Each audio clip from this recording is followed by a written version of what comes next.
by Brent Hubbs of VolQuest and On3, discussing the latest with the Tennessee Volunteers. And VolQuest Brent Hubbs is always brought to you by Ascend Federal Credit Union, your financial partner for every single stage of life. How are you doing this Friday, Brent?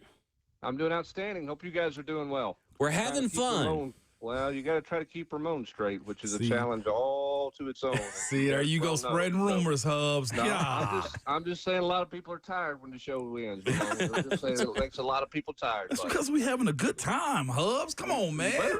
It's Friday. We better be having a good time or something's gone wrong, right? It's gone wrong. For sure. Well, to be fair, the person that's gotten the most grief today is Stoney Keeley, who is here, who hates Hocus Pocus and Elf.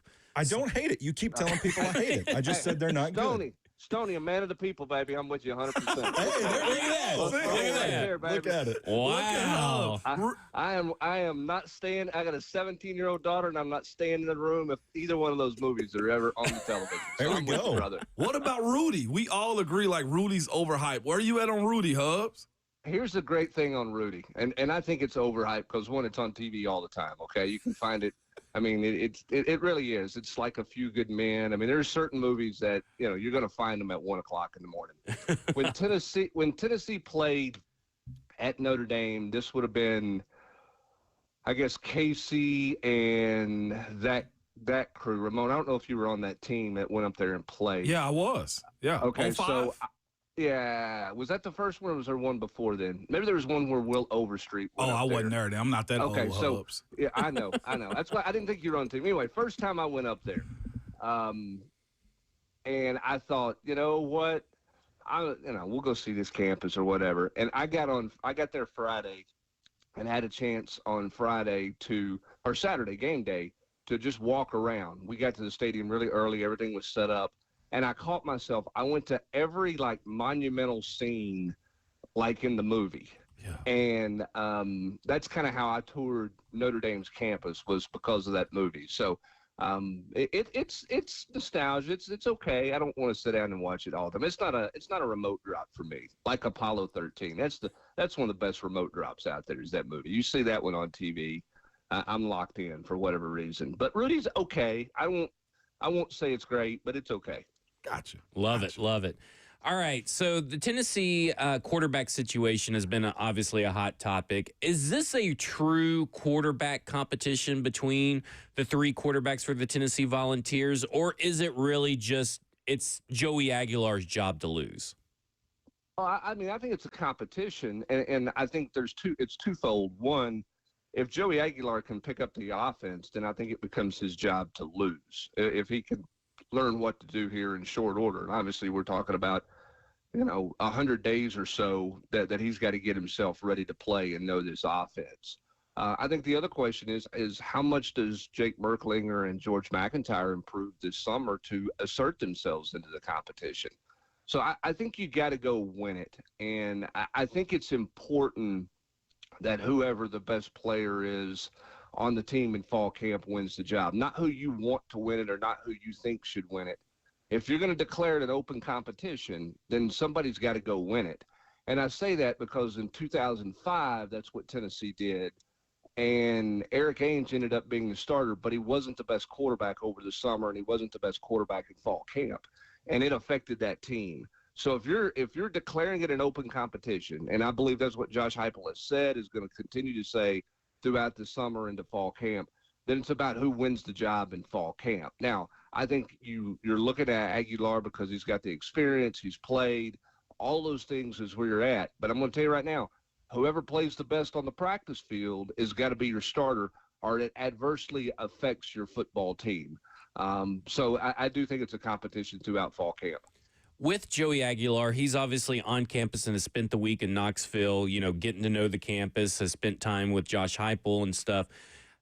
Is the biggest obstacle for the success of this team with Joey Aguilar as the quarterback going to be how quick he picks up the playbook, or is it going to be the jump in competition?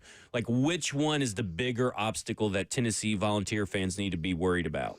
Oh, I think it's absolutely the playbook. Look, this is a guy who went out, transferred to UCLA, and won the job. Handled himself out there fine. And yeah, there's a jump up from App State, it's not like he was playing, and I'm not trying to pick on anybody, but it's not like he was playing NAIA or Division III. He played good competition when he was at App State. So I think it's all about learning the playbook and how quick does he process the playbook, when the ball is snapped, get the ball out of your hands. There's a lot of things that this offense puts the onus on the quarterback to do. And how much of it can he handle? The more he can handle, the more diverse this offense can be, and ultimately the more successful it can be. The question is, can he handle knowing what to do and then processing fast enough? So I think it's more about that than it is the speed of the game. Now, will he have some moments where it's like, dude, that rush in is a lot faster than anybody that I've played against? Sure. I mean, I think that's normal. He'll have that with a corner, and that type of thing. But he's also going to be playing with guys around him that are more talented than he played with at App State as well. VolQuest's on threes. Brent Hubbs with us this morning. Hubbs, it seems to me you speak about those types of prospects, but this class of 2026 is shaping up pretty good, man, so far. Faison Brandon is already a 5-star, but also you have Gabriel Osenda, who we ran into at the Orange and White game. He got a 5-star tab. Also, what is this class looking like so far, man, with what they're looking for, especially with the idea that they can get Savion Hyder, too? Well, I mean, I think you like the fact that Tyreek King shut it down this week, says he's not going to visit anywhere else, and he's done from the standpoint of not taking any more visits. They're having their 865 Live weekend, not this weekend, but next weekend, which is a fancy name for having a bunch of guys in town for a barbecue to hang out, is what it basically boils down to. We've called them everything from Orange Carpet Day to Volapalooza to now we're at 865 Live. They call it, I think, Big Cat Weekend at Auburn, and they call it Friday Night Lights at Florida, and everybody's got a name for them. But anyway, Tennessee's is this weekend, and it's an important one. And getting those guys in town and seeing those guys, having them here are going to be really important. I mean, Darius Gray's a big, talented player from down in Georgia, scheduled to be up here for 865 Live. We'll see. I mean, Tennessee is trying to get Savion Hyder in town for 865 Live. I don't know that he's going to be here for it, but they're trying. When they're going to get the last official visit there, which I think is really important for them. So, it's going to be fascinating to see who all gets here. But you're talking about, I mean, Darius Gray's a big offensive lineman that they like. I think the other thing that's interesting from this weekend or from this week is what Tennessee has done in terms of offering some in-state prospects.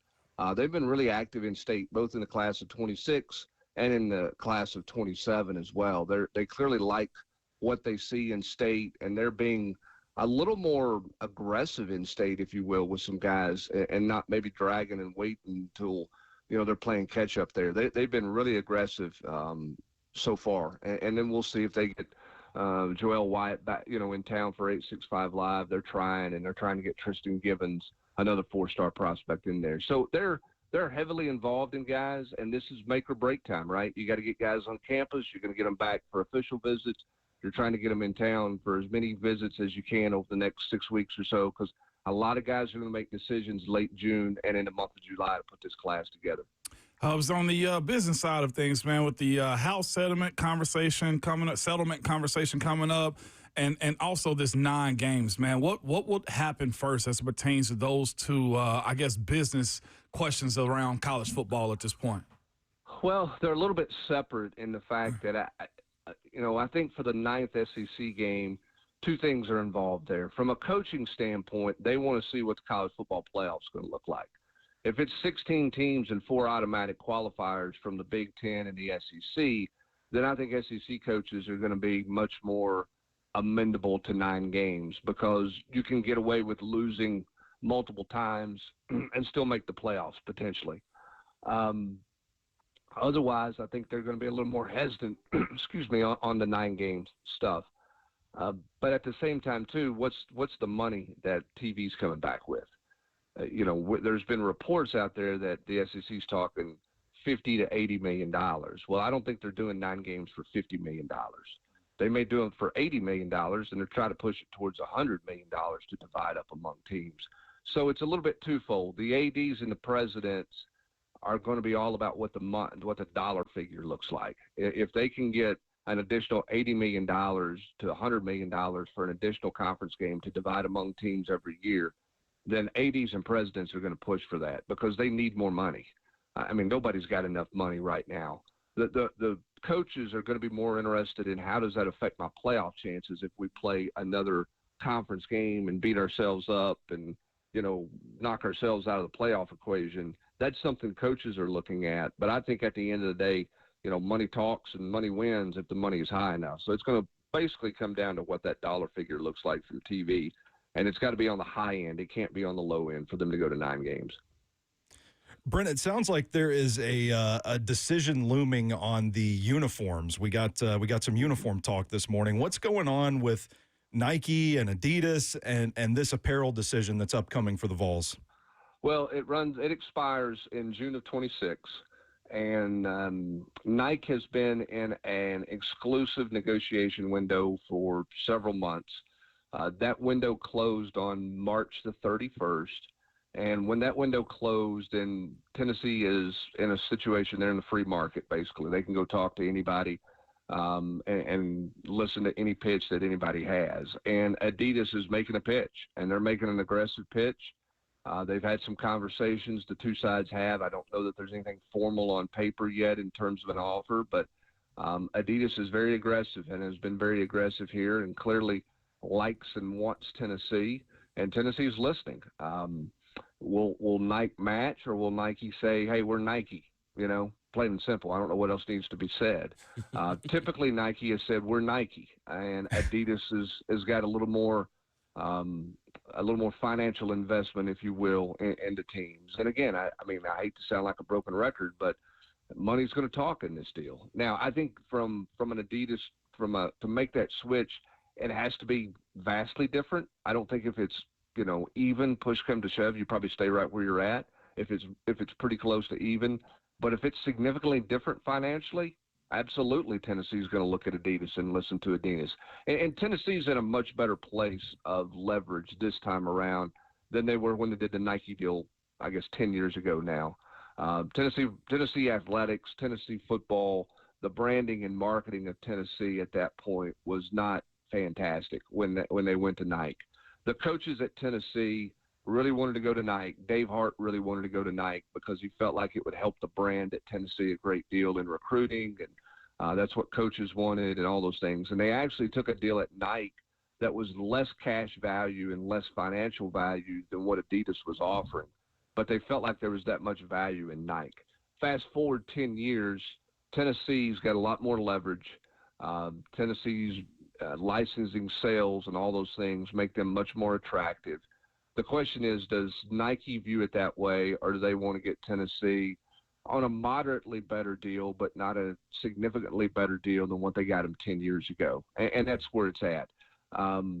If Adidas does offer, which we expect to happen, once that offer is formally placed to Tennessee, then Nike has 15 days to counter before Tennessee can do anything. So I don't think we're looking at a decision next week or anything like that, but I do think you'll see a decision made in that apparel front in June sometime, probably. I would say 1st of July at the latest. They like to do them a year ahead because you got to start to order, start the design process. It is important to note that 10 years ago, when Tennessee was with Adidas the last time, Adidas had control over uniform design. That's not the case now. Tennessee designs their uniform and sends the mocks to Adidas or to Nike or whoever and says, this is the direction we want to go. So the color match is better. They have much more control in what it looks like. So it's not just something gets thrown at you by a shoe company and you say, hey, you got to wear those things or you got to wear those uniforms. That's not the case here. As Tennessee, with whoever they're with, will have pretty much full uniform control on the design. So if I can work in a baseball question here, the Bats seemed to wake up last night, 10-7 win over Arkansas. I thought you had an incredible line on Tuesday's VolQuest's podcast, Brent, a bona fide bar, as the kids would say. This team getting ready for a world where there is no tomorrow, in reference to the postseason, kind of trying to figure this thing out as the season winds down for this program. How crucial is this weekend series against Arkansas towards securing the right to host a regional in the tournament? Well, I think you got to win the series. I don't think you necessarily have to sweep, but I don't think you can lose the series if you're going to host. I think that means there's a lot of pressure on Liam Dole tonight because Tennessee's kind of all in on Liam Dole with the way the bullpen went last night. Now you can get Tanner Franklin to throw. You can get Lloyd to throw. Russell's done. Snead's not coming back tonight after throwing 40-something, nearly 50 pitches last night and 2 innings of relief at the end. So this is all about Liam Dole tonight. And I think the encouraging thing from last night is when Tennessee got themselves in trouble on the mound, they answered. Okay, so that they give up the runs in, the 8th inning and make that thing dicey. You're like, oh, these last 3 outs of the 9th are going to be rough. Then they come back and they pile on the top of the 9th. And that's what we're used to seeing Tennessee do, right? We're used to seeing the offense pick up, the defense. If they make a boot out in the field or if the, pitching doesn't get it done the way you want it to, the offense picks up the slack. And I think that was an encouraging sign last night. The question is, can they keep it going? But, I mean, they were talking about it on the broadcast last night, and they were making a good point. As that was the longest game and one of the longest games in the history, so they're running out of ad-libs to talk about. But they were talking about how much things can change day to day, weekend to weekend in this league. You can be, you can be in the line to host a super regional, and then you could be out of hosting a regional all in the same weekend. It's very much up in the air with where this league is and how quality and how deep this league is from a talent standpoint with each team and the respect this league has. So if you go on the road in Arkansas and you win, I think it carries a lot of weight for you.